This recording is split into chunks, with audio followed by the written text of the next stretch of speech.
उत्तर प्रदेश, पंजाब, उत्तराखंड, गोवा आणि मणिपूर या 5 राज्यातल्या 690 विधानसभा जागांसाठीचा निवडणूक कार्यक्रम जाहीर.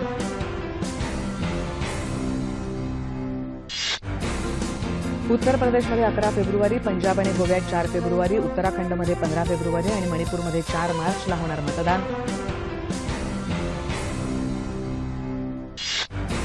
5ही राज्यात आजपासून आचारसंहिता लागू. 5 राज्यातील 16 कोटीहून अधिक मतदार, 1,85,000 मतदान केंद्रांवर बजावणार मतदानाचा हक्क.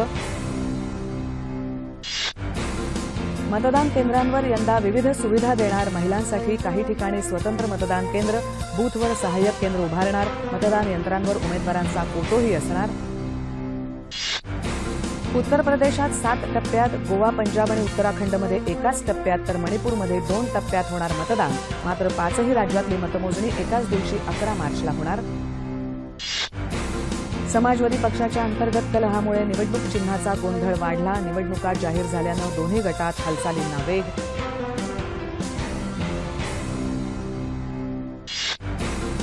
तृणमूल पक्षाचे खासदार सुदीप बंदोपाध्याय यांना सीबीआयनं केली अटक. रोज व्हॅली चिट फंड घोटाळा प्रकरणी झाली कारवाई. सत्यमेव जयते वॉटर कपच्या माध्यमातून तयार होणारी जलसेना महाराष्ट्राला दुष्काळमुक्त करेल, मुख्यमंत्र्यांना विश्वास.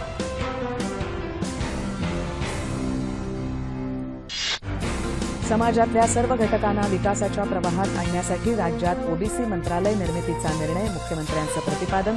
लवकरच या खात्यासाठी स्वतंत्र मंत्री नेमणार. इयत्ता 9वीमध्ये नापास होणाऱ्या विद्यार्थ्यांचं प्रमाण कमी करण्यासाठी जलदगती शिक्षण पद्धतीचा अवलंब. गणित, इंग्रजी आणि विज्ञान विषयात नापास होणाऱ्यांचं प्रमाण अधिक असल्याचं आलं लक्षात. पतसंस्थांच्या नियमनासाठी कायद्यात सुधारणा. ठेवीदारांच्या हितरक्षणासाठी राज्य सरकारचा निर्णय.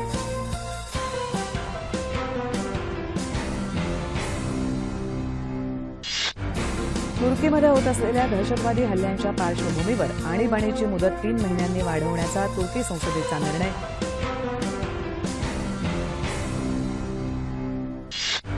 बीसीसीआयच्या प्रशासकांच्या नावांची सूचना करण्यासाठी सर्वोच्च न्यायालयाकडून ज्येष्ठ कायदेतज्ञ अनिल दिवाण यांची झाली नियुक्ती.